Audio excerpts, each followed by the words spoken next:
गंगा तेरा पानी अमृत, वो जब याद आए। तू हिंदू बनेगा न मुसलमान बनेगा, चाहूंगा मैं तुझे खिलौना जान कर। तुम तो मिले न फूल तो कांटों से दोस्ती याद न जाए। प्रणाम, मैं निर्मलेंदु सुहाना सफ़र से। आज फिर हम रफ़ी साहब पर ही चर्चा करेंगे। चर्चा इसलिए भी करेंगे क्योंकि उनकी 42वीं एनिवर्सरी है और तमाम यूट्यूब में लोगों ने हल्ला मचा के रखा है कि रफ़ी साहब को भी भारत रत्न से नवाजा जाए। तो मेरा भी एक प्रश्न है और वही प्रश्न है जो प्रश्न मैं उठा चुका हूँ और किताब के माध्यम से आप तक पहुँचा रहा हूँ कि रफ़ी साहब को भारत रत्न से नवाजा जाना चाहिए। उनके पीछे मेरे बहुत से तर्क हैं। हो सकता है आपको कुतर्क लगता हो, लेकिन तर्क हैं और वाजिब तर्क हैं कि रफ़ी साहब को भारत रत्न से नवाजा जाए। एक वर्सेटाइल एक्टर थे, गायक थे। मतलब एक्टर गायक भी होता है, गायक एक्टर भी होता है। वो एक्टिंग के माध्यम से गाते थे, चाहे कोई भी हो, राजकुमार हो, दिलीप कुमार हो, देव आनंद हो, राजेंद्र कुमार हो, कोई भी हो। करीब 70 लोगों के लिपसिंग मिलाए उन्होंने और सब हिट गाने हैं, एक से एक हिट गाने हैं। उनको लेकर संगीतकारों में होड़ मची रहती थी कि उनसे ही गवाना है, लेकिन सब हिम्मत नहीं कर पाते थे कि उनसे गवाएं। यह वो व्यक्ति है जो कभी कोटला सुल्तानपुर सिंह से चला था और मोहम्मद रफ़ी बन गया। और वही आवाज़ एक दिन वैश्विक संगीत प्रेमियों को मंत्रमुग्ध करके, हमें लुभा के, हमें आनंदित करके हमसे रूष्ट होकर शायद चले गए हैं। कर चले हम फिदा जानो तन साथ। अच्छी जगह ही रह रहे होंगे। 31 जुलाई का वह दिन था 1980। वह हमेशा के लिए खामोश हो गई। वह आवाज़ हमेशा के लिए खामोश हो गई। लेकिन देखिए, देखने वाली और समझने वाली और बुझने वाली और सोचने वाली बात है कि उनके जाने के 42 साल बाद भी उस आवाज़ की गूंज बाकी है। अब तुम्हारे हवाले वतन साथियों। और दरअसल इसीलिए उनके कट्टर प्रशंसकों को यही लगता है कि रफ़ी साहब कहीं गए नहीं हैं, कहीं खो नहीं गए हैं। वो हैं, हमारे बीच ही मौजूद हैं, हमारे आसपास मौजूद हैं और वो मौजूद भी हैं।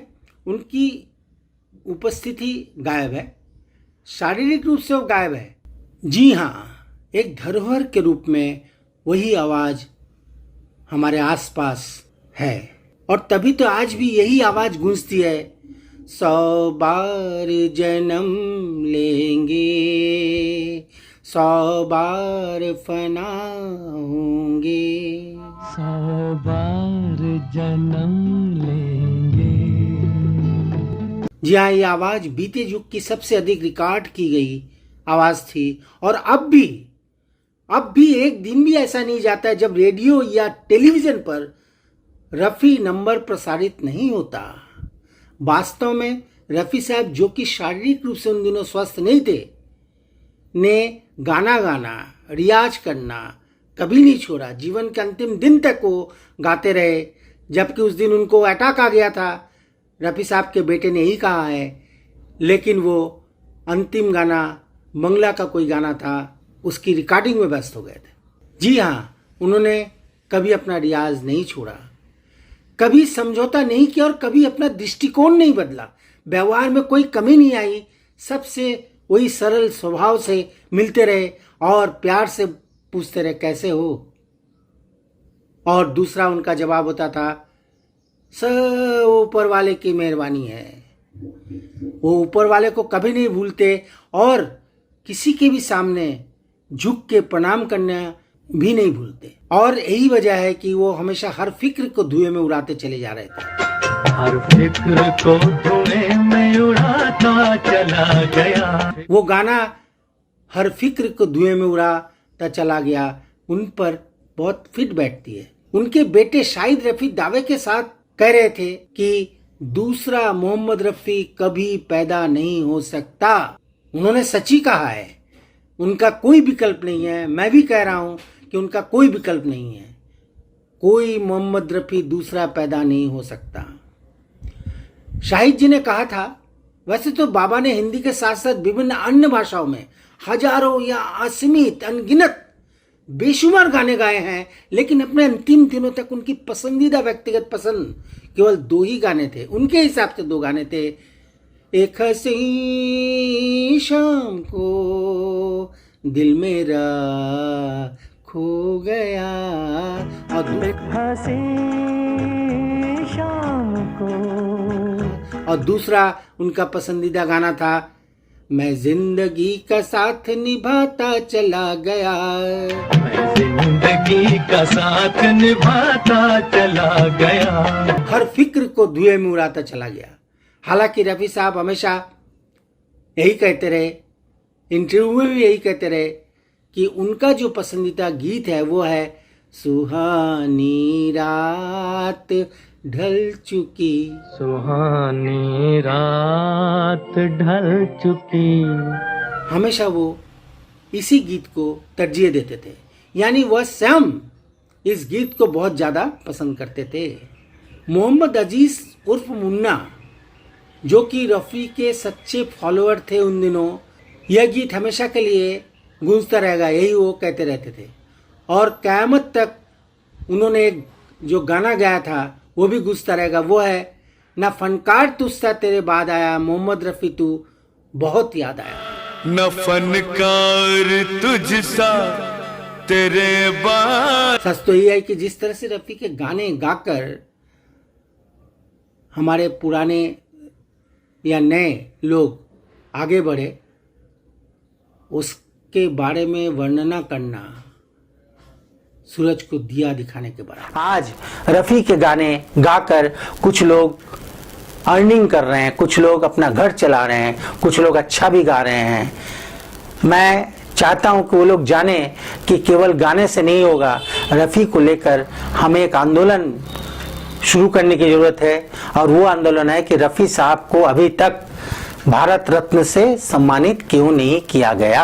आज रफ़ी साहब की यूट्यूब में धूम मची हुई है, लोग उनके गीत खूब और खूब सुन रहे हैं, गा रहे हैं, रिझा रहे हैं, पैसे भी कमा रहे हैं। लेकिन मेरे इस प्रश्न का जवाब क्या किसी के पास है कि एम.एस. सुब्बालक्ष्मी कर्नाटक शास्त्रीय संगीत, एम.एस. सुब्बालक्ष्मी कर्नाटक शास्त्रीय संगीत के सिंगर हैं, अच्छा गाती हैं, उनके गाने लोग सुनते भी हैं। लेकिन मैं एक प्रश्न पूछना चाहता हूं कि उनको अगर भारत रत्न मिला है, जो कि क्षेत्रीय गायिका है, और हमारे रफ़ी साहब विश्व धरोहर हैं, तो दोनों में जमीन और आसमान का फर्क है। उनको दिया गया, इनको अभी तक नहीं दिया गया। उनको मिला, रफ़ी साहब को क्यों नहीं मिला? रफ़ी साहब क्यों वंचित रह गए? दिलीप कुमार की फिल्म जुगनू, जो कि 1947 में रिलीज हुई थी, इसमें कुल 8 गीत थे, रफ़ी साहब से 2 गीत गवाए गए थे। हम यह बताना चाहते हैं कि रफ़ी साहब कैसे आगे बढ़े, क्या था उसके पीछे की छोटी सी कहानी। गाने के बोल थे, यहाँ बदला वफा का बेवफाई के सिवा क्या है, यहाँ बदला वफा का बेवफाई के सिवा क्या है, यहाँ बदला वफा का बेवफा। रफ़ी साहब के इस गीत को खूब सराहा गया, लोगों ने खूब पसंद किया, क्योंकि इस गीत में के.एल. सहगल का टच था। आप जरा गाने को दोबारा सुनिएगा तो आपको समझ में आएगा कि के.एल. सहगल का टच हर जगह है। और ये एक तरह से रफ़ी जी ने के.एल. सहगल को कह सकते हैं कि बुनाने की कोशिश की, ताकि लोगों को अचानक लगे कि अरे के.एल. सहगल गा रहे हैं। लेकिन नहीं, के.एल. सहगल नहीं, बैकग्राउंड में रफ़ी साहब गा रहे हैं, कोहिनूर गा रहा है। नूर जहां ने भी इस गाने में उनका खूब साथ दिया। और दूसरा गीत था वो अपनी याद दिलाने को, अपनी याद दिलाने को। इन दोनों गीतों से पहचान तो उन्होंने तुरंत बना ली, उनकी पहचान तुरंत हो गई। रफ़ी साहब को लोगों ने जाना समझा, लेकिन वो वहां तक नहीं पहुंच पाए जहां तक पहुंचना चाहिए था। उनको इंतजार करना पड़ा था, उनको भी इंतजार करना पड़ा था। हालांकि जल्दी ऐसा मौका उनके हाथ लग गया। ईश्वर की देन है करिश्मा है, क्योंकि ईश्वर चाहते थे कि रफी साहब आगे बढ़े। एक अद्भुत घटना के माध्यम से उन्हें यह मौका मिला। उस अजीब घटना का जिक्र करना बेहद जरूरी है। महबूब स्टूडियो में संगीत के दिग्गज संगीतकार नौशाद साहब अपने कक्ष में पलथी मार के बैठे हुए थे, मतलब चेयर में बैठे हुए थे पलथी मार के। पलथी मार के बैठना उनकी एक आदत है। मैंने खुद देखा है उनके घर में जाकर, वो पलथी मार कर बैठते हैं। हुआ यूं कि बाबुल की रिकॉर्डिंग का दौर था। तभी प्रख्यात गायक तलत महमूद ने नौशाद साहब की मौजूदगी में धूम्रपान करने की हिम्मत की और उनके सामने सिगरेट के कश का मजा लेते रहे। ऐसा माना जाता है कि इस गुस्से के कारण ही नौशाद साहब ने तलत से रिश्ता तोड़ दिया।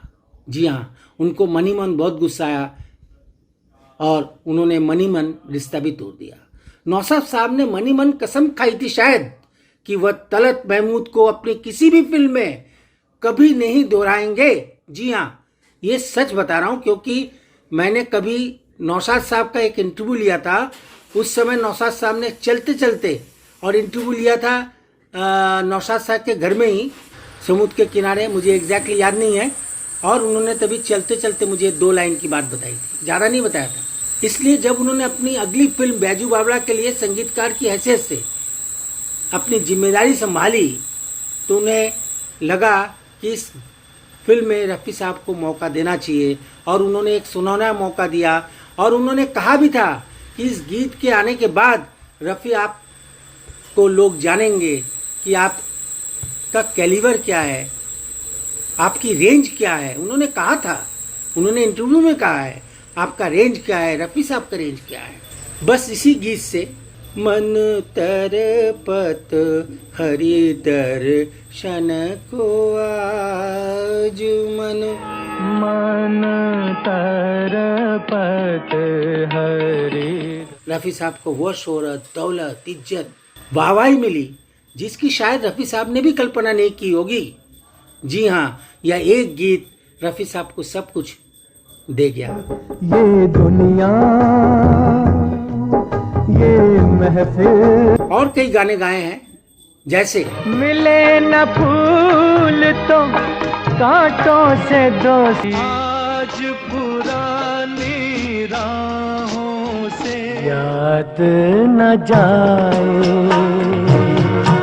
हमने जफा न सीखी, गंगा तेरा पानी अमृत। इन गीतों को गाकर यह साबित कर दिया रफ़ी साहब ने कि वह एक वर्सेटाइल गायक है। वर्सेटाइल इसलिए कह रहा हूं कि वो हर जोन के गाने गाते थे, चाहे कव्वाली, चाहे मिरासी गीत हो, दुखी गीत हो, किसी को रिझाना हो, किसी को प्यार में फांसना हो, चुलबुलापन, सब उनके गीतों में मौजूद होता था। एक वर्सेटाइल गाया। पत्थर से दिल लगाया। तो एक वर्सेटाइल गायक को हमने भारत रत्न नहीं दिया, हालांकि वो भारत के रत्न हैं। अगर वो भारत में नहीं रहते, पाकिस्तान चले जाते तो पाकिस्तान के रत्न होते। इसलिए हम लोग खुश नसीब हैं कि हमें वो मिले, वो भारत को छोड़कर नहीं गए। तभी तो गाते हैं कि अपने ही दिल के हाथों बर्बाद हो, अपने ही दिल के हाथों बर्बाद हो गए हम, अपने ही दिल के हाथों बर्बाद। मैं आपको मेरे जीवन के एक वाकया बताता हूँ। इंटरव्यू लेने गए थे, इंटरव्यू उन्होंने नहीं दिया। पिछले एपिसोड में मैंने आपसे कहा था उन्होंने इंटरव्यू नहीं दिया। यह वाकया बहुत ही महत्वपूर्ण है मेरे जीवन में। उन दिनों मैं आनंद बाजार पत्रिका ग्रुप के एक मैगजीन रविवार हिंदी साप्ताहिक में था। इस मैगजीन के संपादक थे दिवंगत श्री सुरेंद्र प्रताप सिंह, जिन्होंने बाद में आज तक की शुरुआत की थी। मैं नौकरी मांगने के लिए सुरेंद्र प्रताप सिंह के घर गया था। उन्होंने मछली खिलाया और एक आदमी नौकरी मांगने गया, उनको खिलाना पिलाना ये सुरेंद्र जी कर सकते हैं और कोई दूसरा नहीं कर सकता। तो आज तक की शुरुआत हो चुकी थी। डीडी मेट्रो में उन दिनों आधे घंटे का एक प्रोग्राम आया करता था। उसी के पथ प्रदर्शक थे एसपी सिंह। पूरा नाम है सुरेंद्र प्रताप सिंह। चर्चित पत्रकारों में उनका नाम बहुत ही इज्जत से लिया जाता है। ज्यादातर उनके दोस्त, उनके भाई, उनके सब लोग छोटा सा नाम लेते हैं एसपी। एसपी का मतलब सुरेंद्र प्रताप सिंह। मेरी तरह वो भी रफ़ी साहब के भक्त थे। हालांकि सूफी संगीत ज़्यादा सुनते थे और संगीत में उनकी बेहद रुचि थी और उनकी रुचि थी उपन्यास में, कहानी में, बांग्ला साहित्य को बहुत पढ़ते थे, बहुत। और हेमंत दा के गीतों को वो खूब सुनते थे। वो कभी गुनगुनाते भी थे। लोगों ने नहीं सुना होगा, मैंने सुना है। उन्होंने एक दिन मुझसे हेमंत दा के इस गीत को सुनने की ख्वाहिश रखी। ऑफिस के सभी साथी चले गए थे, मैं ज़्यादा देर तक बैठता था। उन्होंने कहा मुझे, या दिल की सुनो गाना सुनाओ। कैसे कह दूं जो कहते हैं मेरे को कहने दो, या दिल की सुनो। तो मैंने वो गाना उनको सुनाया। गाना गाकर सुनाओ। मैंने सुनाया तो बोले तुम बहुत अच्छा गाते हो। उन दिनों उनके टेबल पर एक रेडियो हुआ करता था, वो धीमी आवाज में उसका लुत्फ उठाया करते थे। मैंने 1977 के अप्रैल के पहले सप्ताह से रविवार में ज्वाइन किया था। दिन मुझे याद नहीं, लेकिन यह वाकया 1978 का है। नवंबर या दिसंबर का महीना था, ठंड का मौसम था। मुझे संपादक ने कई बार टेबल बजाते हुए देखा कि मैं रफ़ी के गीत गा रहा हूं।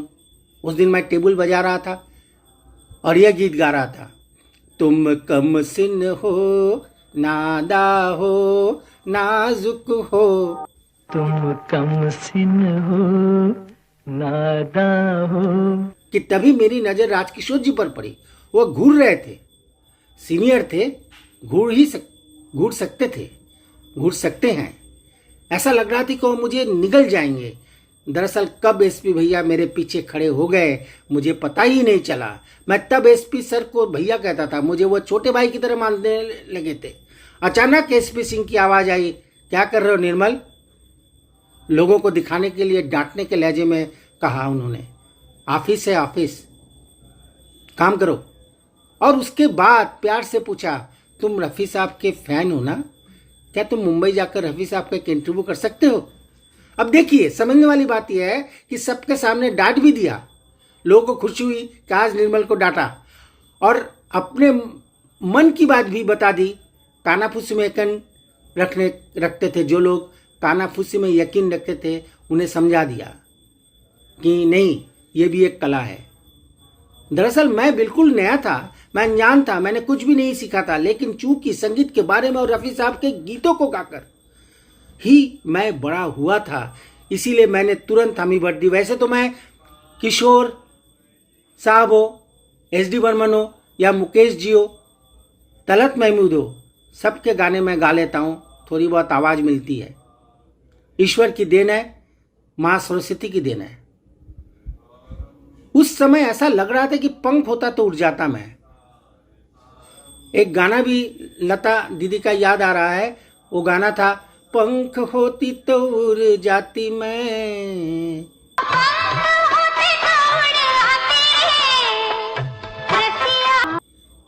बहुत अच्छा गाना है। रफ़ी साहब से मेरी मुलाकात होगी, यह सोचकर मैं उस रात को सो नहीं सका। जी हाँ, मन ही मन सोचता रहा कि क्या पूछूंगा उस इंसान से, क्या पूछूंगा जिन्होंने गाया है, तू हिंदू बनेगा ना मुसलमान बनेगा, तू हिंदू बनेगा ना मुसलमान बनेगा, इंसान की औलाद है इंसान बनेगा। या तू हिंदू बनेगा न मुसलमान बनेगा। या फिर क्या पूछूंगा, ये पूछूंगा, वो पूछूंगा। यही सब सोचते सोचते कब नींद आ गई मुझे पता नहीं। यह गीत नहीं, मजहब के नाम पर एक पैगाम है दोस्तों। मालिक ने हर इंसान को इंसान बनाया, हमने उसे हिंदू या मुसलमान बनाया। मालिक ने हर इंसान को इंसान बनाया।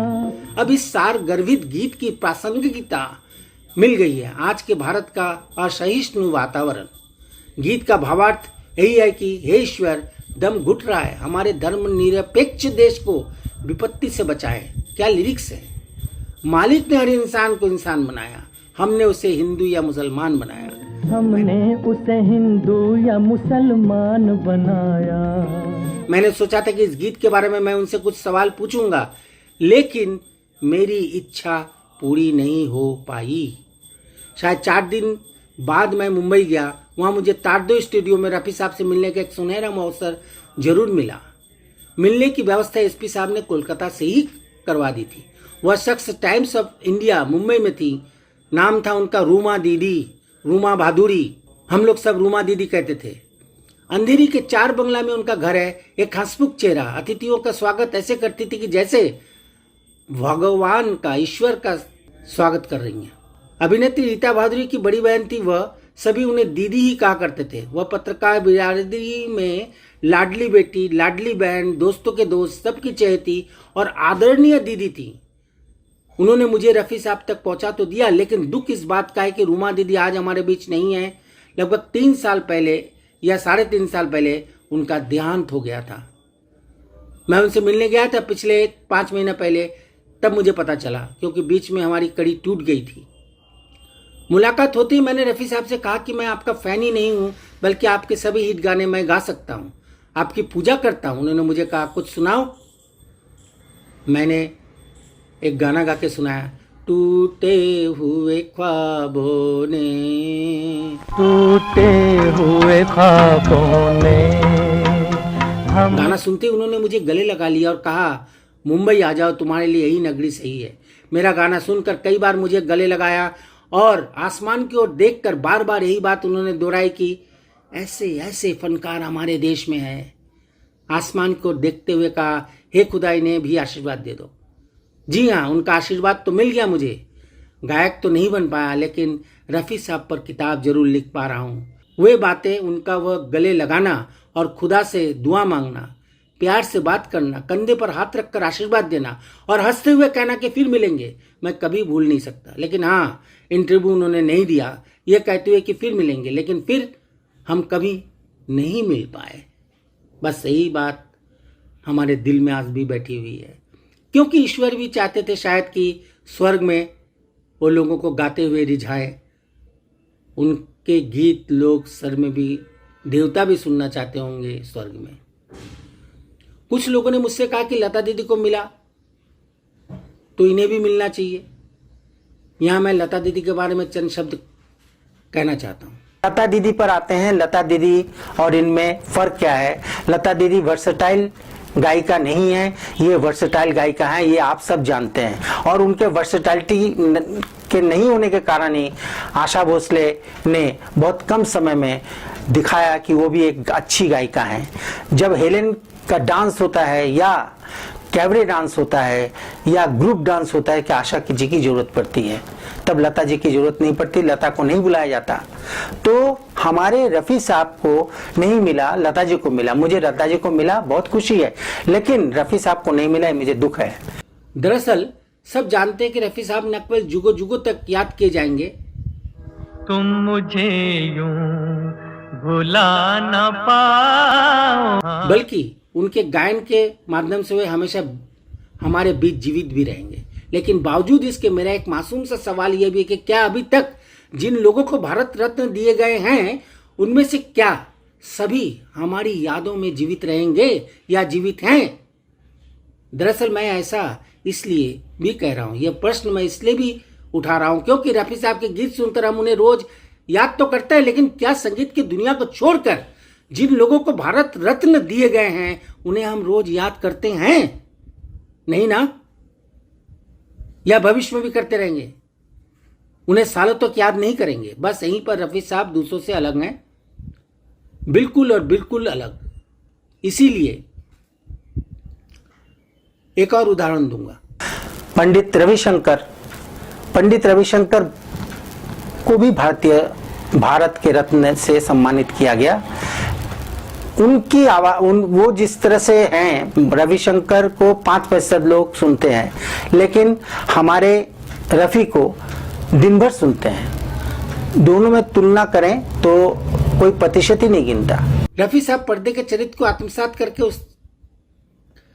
उसके मनोभावों को अपनी आवाज में गीत के माध्यम से व्यक्त करने की कोशिश करते और इसीलिए वो आवाज बिल्कुल उस चरित्र की आवाज महसूस होती और देखते ही देखते पर्दे का वो चरित्र कलाकार उस गीत को अपने अभिनय के माध्यम से अमर बना देता। चलिए एक और तुलना देते हैं। क्रिकेट में हमारे सचिन जी को क्रिकेट का भगवान कहा गया है, रफ़ी को भी संगीत का भगवान कहा गया है, बड़े गायक कहा गया है। तो अगर सचिन को मिल सकता है, जो कि 10 साल बाद, 15 साल बाद, 20 साल बाद सचिन को लोग याद नहीं रखेंगे, क्योंकि और बड़े बड़े खिलाड़ी आएंगे, सचिन का नाम खत्म हो जाएगा। लेकिन आप देखिए आज उनके गुजरे 80 के बाद अगर 40 साल हो गए हैं, अभी तक कोई ऐसा शख्स नहीं आया जो रफी को पछाड़ करके आगे जा सके। रफी की कृतियां अनंत है। आपने देखा कि मैं किस तरह से आपको बता रहा हूं कि रफी जी को क्यों नहीं भारत रत्न से नवाजा गया। कभी कभी रफी साहब की आवाज पर्दे पर अभिनय करने वाले कलाकारों पर भी भारी पड़ जाती थी, जैसे ओ दूर के मुसाफिर मुझको भी साथ ले ले रे, ओ दूर के मुसाफिर हम।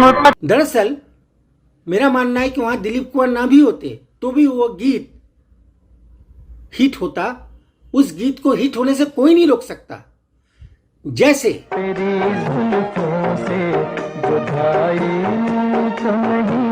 तेरी जुल्फों से जुदाई तो नहीं मांगी थी, कैद मांगी थी, रिहाई तो नहीं मांगी थी।